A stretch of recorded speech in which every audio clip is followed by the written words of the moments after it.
Hi viewers, ప్రపంచంలో బ్యాప్స్ Swaminarayan trust వాళ్ళు 1200 temple ఇప్పటి వరకు నిర్మించారు. అలాగే మిడిల్ ఈస్ట్లో అతి పెద్దదైన బ్యాప్స్ హిందూ మందిర్కి అబుదాబి రూలర్ 27 ఎకరాలు ఉచితంగా విరాళంగా ఇచ్చారు. ఇప్పుడు మనం అబుదాబిలో ఈ బ్యాప్స్ హిందూ మందిర్ దగ్గర ఉన్నాం. దీని యొక్క వివరాలు తెలుసుకుందాం. నాతో పాటు రండి.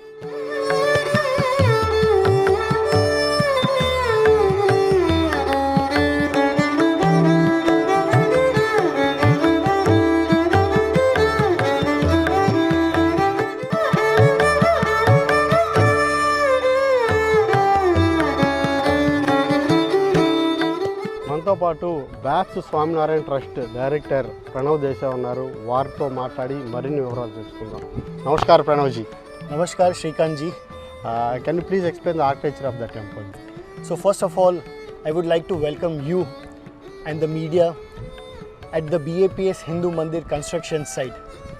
It's the first traditional Hindu temple which has been built in Abu Dhabi, the capital of United Arab Emirates. First Shrikant ji, I would like to thank the leadership of this country, United Arab Emirates, and their generosity. Especially I want to mention His Royal Highness Sheikh Mohammed bin Zayed Al Nahyan, who has given us this 27 acres of land to build the traditional Hindu temple. At the same time, I would like to thank the leadership of India, our Honorable Prime Minister. His will and support that he has provided has made this vision into a reality. So today what you are seeing around us is the 27 acres of land where the Hindu traditional temple has been built. About the architecture, this is very unique. This entire temple that you are seeing behind us is been built entirely by pink sandstone on the exterior and white marble in the interiors. And it is made as per our ancient Sthapatya Shastra. Whatever is mentioned, and it represents Nagaradi Shaili, right? So each of the stone, it comes, and in small villages of Rajasthan we have 2000 artisans who with the help of just chisel and hammer carved out each of the stone. And to mention about the environment, we have made sure that all the natural materials are being used here. Not a single piece of iron or ferrous material has been used in this mandir.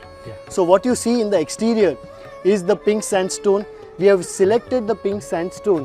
The reason is it can sustain the weather conditions of Abu Dhabi, right? And the interiors is much cooler white Italian marble.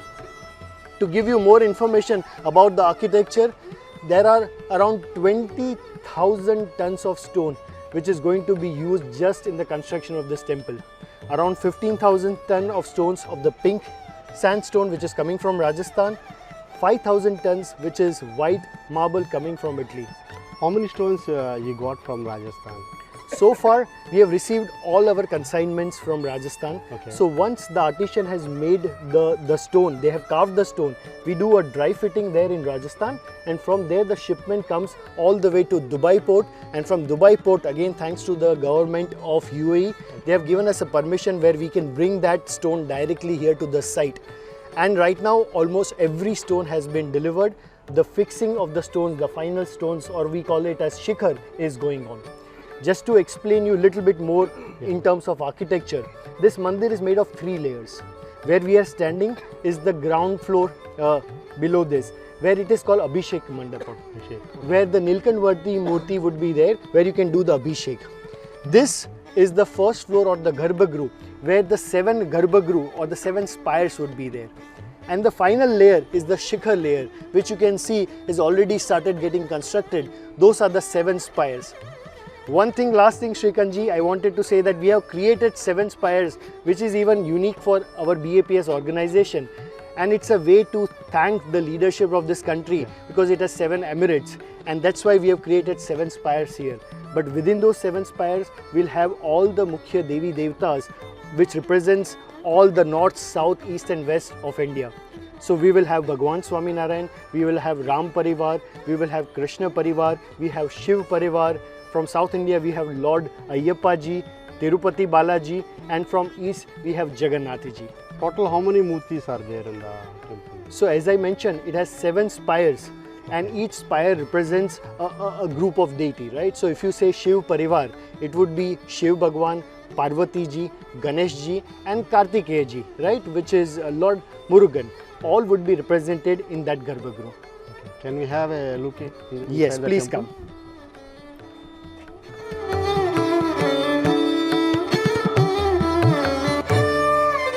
Pranavji, can you explain the pillar? Yes, absolutely. So where we are standing is the sanctum sanctorum of the mandir, the Garbhagruh. And what we are standing below is the main dome that you are seeing and all these pillars. If I talk about just this pillar, it represents the female devotees in our culture. And all of them are represented here, right from Mirabai to all other female devotees are being represented here. Okay. Second, I wanted to show you, this is the main dome where we are standing. There are two such domes, this and the other one. And if you can see each of the pillars that you see around, each has a unique design. Around 100 pillars are there and more than 1,000 statues representing our gurus, rishi munis and all the important people in our culture have been represented not only within the temple but also in the exterior of the temple. And if you see the ceiling walls, it represents the flora and the fauna and represents different design and each one of them is unique, right? If I wanted to show you another pillar which we have constructed here, I like this pillar because it's called the pillar of service. Okay. It is made out of 1400 small pillars and that's how one single pillar is there. It talks about the value of service. But the unique thing about this is entirely made of one single stone and whatever space you are seeing it is literally hand carved out of it. So imagine the hard work the artisan has put in. And not only we are bringing value tales from our Indian culture, this is the first kind we are representing. We are bringing 14 value tales from different cultures around the world. Because we always say, our Guruji says that those values are universal and it is common across all religions and all cultures in the world. How long time it took for each pillar to design? If I tell you the story of the stone, first of all, the stone has been cut into the right size. Okay. Then the designers will draw that into a paper drawing. Then that paper drawing is being drawn onto the stone. Okay. And this stone is taken into small villages in Rajasthan and Gujarat where the artisan stays with their family, let's say. So those artisans whose generation has been doing this work, they will, with the help of the chisel and hammer, they carve out this stone. Okay. So if you are talking of one pillar, if there are 4 artisans who are working, roughly it will take for them 1 year time to just create this full pillar that you see. Pranavji, what are the facilities going to be there in the mandir? So if you see in this 27 acres of campus, the heart of this entire campus is surely going to be the temple. But around it, we have created facilities for the communities, where everyone who are going to come here, they will visit, right? So what we have done is, in the front of the temple, on that other side, we have created 13.5 acres for parking space, which can accommodate around 1200 cars, 50 buses, right? So that's the space for people to park properly, let's say. Once they come inside, we have a community center and a visitor center to welcome them and register them. We also have a small majlis to host any important guests there. On this side of the mandir, what you see is we have created a beautiful amphitheater kind of structure. It feels as if in the evening you are sitting on the ghats of Varanasi. And we have brought symbolically the waters of rivers Ganga, Yamuna and Saraswati. So that water will flow here. The water of Ganga will flow on this side. And in the evening you can spend time with your family, and there will also be a water and light show in the evening. So people can enjoy that. On the right side you can see is the big community hall that we have constructed. It has a capacity of around 3,000 to 4,000 people to accommodate at a single point of time. Similarly, in front of that community hall, we have an open space which is, we call it Garden of Harmony, let's say. Again, it has a capacity of 4,000 to 5,000 people. Okay. So at any given point of time, we can accommodate easily around 8,000 to 10,000 people for various community events.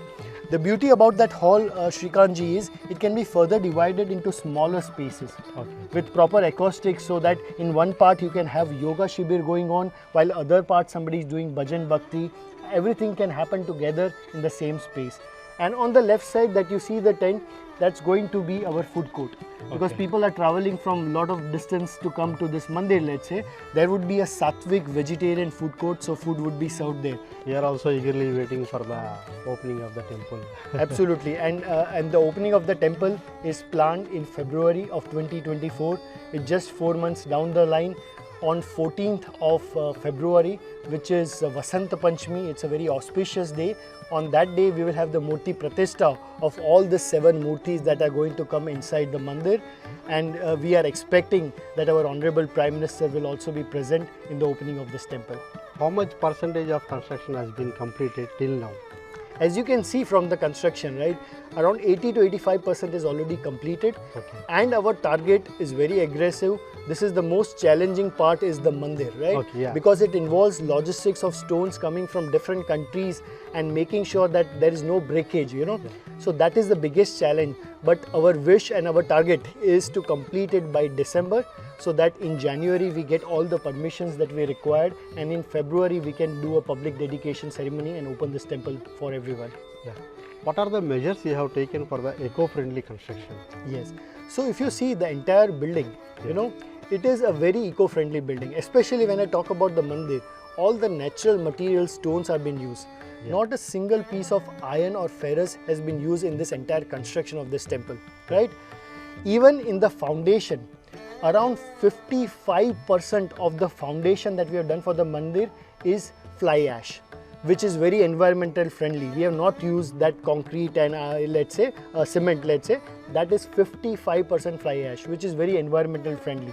And the same thing has been taken care during the construction of this entire temple. Okay. So we believe in sustainability, let's say, and the environment. And one thing I would like to add, when I mentioned that the stones were shipped into wooden containers, you know, Swamiji and the design team came up with a beautiful idea that those design containers, those wooden boxes, normally we throw away at other places, right? Exactly. Yeah. Why can't we reuse them? So first time in our temple, the food court that you are seeing, that entire food court and the sitting and all the arrangements would be made from those wooden containers which were there used for the stone construction. Okay. So we also believe in the same concept of sustainability and making sure that it has a minimum impact on the environment around it.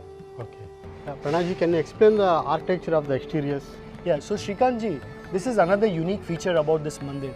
This mandir has 7 spires. Yeah. And 7 spires will have different deities inside this. The spire behind us is for the Ram Parivar. But the exterior of those spires, if you can see here, we have brought in the stories from our ancient scriptures of Ramayana and Mahabharata. Here you can see it starts with the story of sage Valmiki started writing the Ramayana.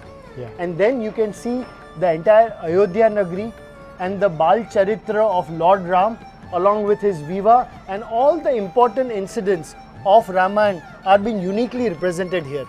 The concept is that when you are walking and doing pradakshina around the mandir, you will learn from your own scriptures all the 7 key deities. And not only that, this temple is unique in one more way. Yeah. That what we have done is we have bring in stories of 14 value tales. Okay. From around the world, whether it is Arabic culture, it is Chinese culture, African culture, all the ancient cultures, we have got one story from each of those cultures. So along with the stories from our Indian scriptures, we will have valued stories which are carved in stone. And the beauty about this is it is kept at an eye level. Yeah. So whenever some parents are going with their kids and next generation, they will can be talk easy, about yeah. these values, these beautiful values of harmony and tolerance that we want to share it with the entire world. Exactly. So that's all represented here. Plus you can see the empty spaces. There all will be statues of our Rishi Munis and our Gurus and Devtas. Around 1,000 statues would be decorated all around the mandir, right? And all of them, they are standing in a beautiful kind of a wall which has flora and fauna and animals represented from India. If you can see, elephants are there. Yeah. And also we have got Arabic horses, camels and oryx, which represents UAE. So even in architecture, we have tried to bring in the harmony and that concept into the mandir. Okay. How is the support from UAE government to the mandir? So first of all, this entire land which has been given, 27 acres of land, has been given to us by the government of UAE, right? Secondly, we are working closely with lot of departments within the UAE government, whether it is Department of Community Development, Ministry of Community Development, whether it is Department of Culture and Tourism or municipality, let's say. All of them are supporting us in their best way. Just to give you an example, the parking lot that you see in front of us, this entire parking lot is 13.5 acres of land, right? The municipality and transport has come forward that development of that parking lot would be supported by them, right? Okay. So these are a lot of other ways. In all the permissions that we required, the government is fully supporting us in making sure that we do this correctly, following all the processes and whatever the policies are there for this. We are following all of them, and again we are thankful to the leadership.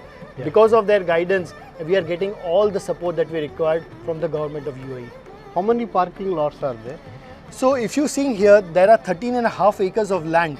It will accommodate around 1200 cars, but at the same time we will have spaces for people to drop the elderly, let's say, and then we will have places for 50 buses, because a lot of people would be coming from Dubai, Sharjah, Ajman and other Emirates. So we have also kept spaces, and there are a lot of tourists we are expecting them to visit when they are going from Dubai to Abu Dhabi.